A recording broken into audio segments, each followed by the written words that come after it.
8,000 ঘন্টা ওয়াচ টাইমের খবরটা সম্পূর্ণ ফেক এবং ক্লিকবেট। বড় বড় ক্রিয়েটাররা ফেক নিউজ ছড়াচ্ছে, প্যানিক ছড়াচ্ছে, যাতে ছোট ছোট ক্রিয়েটাররা ঘাবড়ে যায়, তারা ভয় করে। কেউ এটা বিশ্বাস করো না। ইউটিউবে কেন আমি এই কথা বিশ্বাস করতে পারলাম না যে 8,000 ঘন্টা ওয়াচ টাইম আমাদেরকে পূরণ করতে হবে যারা নতুন ক্রিয়েটার। আমার পুরনো চ্যানেলে বহুত ওয়াচ টাইম আছে, আমার সে নিয়ে চিন্তা নেই, কিন্তু এই চ্যানেলটা আমি নতুন ক্রিয়েট করেছি, সেইখানে স্ক্রিনশট তোমাদেরকে আমি এখানে দিয়ে দেবো। সেইখানে সম্পূর্ণ জিনিসটা দেখা যাচ্ছে, তোমরা হয়তো দেখতে পাবে পরে। আমি তো এখন কথা বলছি তোমাদের সাথে, আমি দেখাতে পারবো না, কিন্তু স্ক্রিনশটগুলো সব দেখিয়ে দেবো। ইউটিউবে কোনো কিছু আপডেট যখন নতুন আসে তখন আমাদের স্টুডিওতে, আমাদের ক্রোমে যখন আমরা খুলি বা আমাদের জিমেলে একটা করে মেসেজ পাঠায়, একটা যদি ছোট্ট স্ট্রাইকও আসে তো আমাদের ক্রোমে যখন চ্যানেলটা ওপেন করি তখন দেখতে পাই যে স্ট্রাইক এসেছে, জিমেলে মেসেজ আসে। এরকম যদি কিছু হতো না, আমাদের সঙ্গে সঙ্গে মেসেজ আসতো। মানে ব্যাপারটা হয়ে গেছে এরকম, অনেকেই দেখছি প্যানিক করছে, ছোট ছোট ক্রিয়েটার, নতুন ক্রিয়েটার বলছে 4,000 ঘন্টা আমরা পূরণ করতে পারছিলাম না ওয়াচ টাইম, 8,000 ঘন্টা কিভাবে পূরণ করব। এটা নিয়ে অনেকের দুশ্চিন্তা। এটা নিয়ে দুশ্চিন্তা করার মতো কিচ্ছু নেই। আমার ব্যবসায়িক বুদ্ধি থেকে আমি যেটা বিশ্বাস করি এবং সেই টপিকেই তোমাদের সাথে সেইভাবেই তোমাদেরকে বোঝাবো। ইউটিউব, ফেসবুক, ইনস্টাগ্রাম সব সোশ্যাল মিডিয়া প্ল্যাটফর্মগুলি ব্যবসা করতে এসেছে। ওরা নিজেদের ব্যবসার কখনো ক্ষতি করবে না।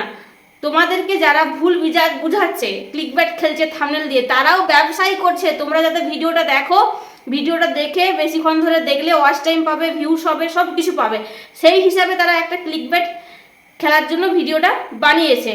ইউটিউব, ফেসবুক তাদের কখনো পলিসিতে কোনো জায়গাতে এরকমভাবে অফিসিয়ালি ঘোষণা করে না। সরাসরি তারা আপডেট আমাদের ফোনে, আমাদের ক্রিয়েটার যে স্টুডিও আছে ওখানে তো দিয়ে দেয়। তোমাদের কারোর ক্রিয়েটার স্টুডিওতে চেঞ্জ হয়েছে কি কোনো কিছু যে 4,000 ঘন্টা ওয়াচ টাইম উঠে গিয়ে 8,000 ঘন্টার ওয়াচ টাইম পূরণ করতে হবে এটা চলে এসছে? তোমরা নিজেরা দেখে জানিও, আমি তো দেখতে পাইনি আমার ফোনে। ঠিক আছে, এই চ্যানেলটা আমার, এইটা 6 নম্বর ভিডিও, ঠিক আছে, আমি তো দেখতেই পেলাম না কোনো কিছু। আমি কিছু লিখেছি তোমাদের জন্য, আমি এই বিষয়ে ভিডিও বানাতাম না। তো আমি আমার ব্যবসায়িক বুদ্ধি থেকে আমি যেটা বুঝেছি, একটা ওরা ব্যবসা করতে এসছে সোশ্যাল মিডিয়া প্ল্যাটফর্মগুলি, ওদের লোকসান। ওরা যদি আমাদের 1 নম্বর পয়েন্ট তোমরা ধরে নিতে পারো, ওরা কেন ওয়াচ টাইমের ক্রাইটেরিয়াটা বাড়াবে না? ওরা যদি বাড়িয়ে দেয় অনেক ক্রিয়েটার এখান থেকে চলে যাবে, অনেক ক্রিয়েটার ছেড়ে দেবে ইউটিউব, তখন কিন্তু ওদের লস। আমাদের যে অ্যাড আসে ভিডিওতে, আমরা যে টাকাটা পাই, শুধু আমরা পাই না, কিন্তু ইউটিউবেও টাকা পায়, ইউটিউবেরও ইনকাম রয়েছে। যত বেশি ক্রিয়েটার থাকবে তত ইউটিউবেরই লাভ। যদি এইরকম ক্রাইটেরিয়া হয়, ক্রিয়েটাররা যদি ইউটিউব ছেড়ে দিয়ে অন্য কোনো প্ল্যাটফর্মে গিয়ে ভিডিও আপলোড করে। ফেসবুকের ক্ষেত্রে তোমাদেরকে বলি, ফেসবুকে আগে অনেক কড়াকড়ি ছিল, ফেসবুকে টাকা দিত না সেরকমভাবে। এখন দিনে দিনে ফেসবুক তার ক্রাইটেরিয়াগুলো কমিয়ে দিচ্ছে। যারা রেগুলার ভিডিও দেয়, ফেসবুকে অ্যাক্টিভ আছে, মোটামুটি ফলোয়ার আছে, তাদের ক্রাইটেরিয়া পূরণ হওয়ার আগেই তার দিকে মনিটাইজেশন দিয়ে দিচ্ছে। যেমন ফেসবুকে 5,000 ফলোয়ার আর 60,000 মিনিট ভিউ হলে মনিটাইজেশন দিয়ে দেয়, মানে অ্যাড যেটা আসে ভিডিওর ক্ষেত্রে, তো সেটা দিয়ে দেয়। কিন্তু ফেসবুকে একদমই ভিডিওতে ইনকাম কম, ইউটিউবে তার তুলনামূলকভাবে বেশি। কিন্তু অনেকে প্রমোশন পায় ফেসবুকে, সেখান থেকে আর্নিংটা তার বেশ ভালো হয়ে যায়।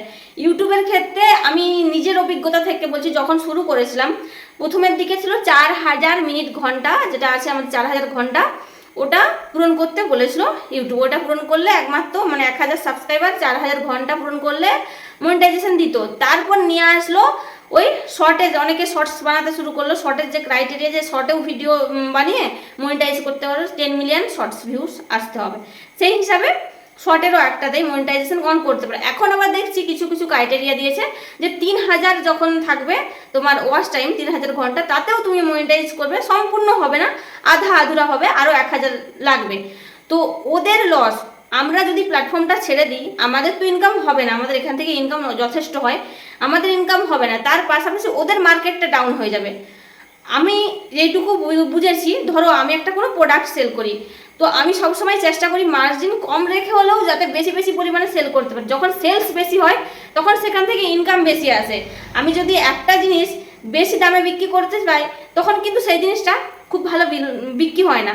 যদি একটু রেটটা কম রাখা যায়, কাস্টমার খিচা হয়ে আসে, একটা কাস্টমারের জায়গায় 10টা কাস্টমার টানা হয়ে আসে। সেই হিসাবে এখানে যদি ক্রাইটেরিয়াটা কম থাকে, বেশি বেশি ক্রিয়েটার থাকবে, বেশি বেশি ভিডিও আপলোড করবে। আমাদের চ্যানেল মনিটাইজ হওয়ার আগে আমাদের ভিডিওতে অ্যাড চলে, সেই অ্যাডগুলোর টাকা কে পায়? আমরা কি পাই? আমরা তো পাই না। ওটা পুরো ইউটিউব পায়, তারপরেও একটা কমিশন পায়। ওরা ওদের টাকা কেটে রাখে, তারপর আমাদের টাকাটা দেয় মনিটাইজেশন হওয়ার পরেও। তাহলে লস টাকাদের ওদের। কেউ জেনে বুঝে নিজের পায়ে কুড়াল মারবে না। যখন ইউটিউব থেকে অফিসিয়ালি ঘোষণা হবে তখন আমরা ভয় পাবো। এখন ভয় পাবার মতো কি আছে? আমরা সবাই জানি মৃত্যু আমাদের হবে, এক না একদিন সবাইকে মরতে হবে। তার মানে তো এটা নয় আজকেই মরে যাব আমরা, কিস্সাই খতম, তাই না? সেই হিসাবে তাহলে ভয় পাওয়ার মতো কি আছে? আমি তো সেটাই বুঝতে পারছি না। আমি নতুন করে আমার একটা চ্যানেল চলছে, আর্নিং হচ্ছে, আবার এটাকে খুলেছি। এটা আমি বসে ফাঁকা সময় দেখে সপ্তাহে একটা কি দুটো ভিডিও বানাচ্ছি বসে। তো সেই হিসাবে বলছি আমাদেরকে মরতে একদিন হবে, তার জন্য আমরা বারবার ভয় পাবো, বাঁচবোই না, আজকেই মরে যাব, সেই রকম হয়ে গেছে। যারা ভয় পেয়ে ইউটিউব ছেড়ে দিচ্ছে যে আর এইভাবে কাজ করতে পারবো না, 4000 মিনিট ঘন্টায় পূরণ করতে পারছি না, আবার 8000 ঘন্টা পূরণ করতে হবে, আর তো পারবোই না। কথাতেই রয়েছে অল্প বিদ্যা ভয়ঙ্করী। আমি কিছু বলেছিলাম তাই সেগুলো মিউট করে দিয়ে আমি ভয়েস ওভারে কথা বলছি। দেখো বড় বড় টেক চ্যানেলগুলো কি করছে, ইউটিউব থেকে আপডেটটা আসবে, হয়তো বাড়িয়ে দিতে পারে ওরা ওয়াচ টাইমের ক্রাইটেরিয়া।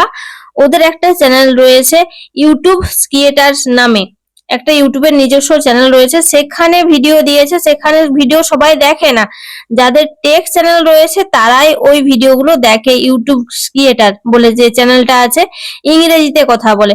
তো সেইখানে 8000 ঘন্টা ওয়াচ টাইমের কথা বলা হয়েছে, হয়নি যে এমনটা নয়। কিন্তু বড় বড় টেক চ্যানেলগুলো এমন ভাবে মানুষকে বোঝাচ্ছে যে আজকে ভিডিও ছাড়ছি আমরা, কাল থেকেই 8000 ঘন্টা ওয়াচ টাইম যদি না পূরণ করতে পারি আমাদের চ্যানেলটা আর মনিটাইজ করতে পারবো না।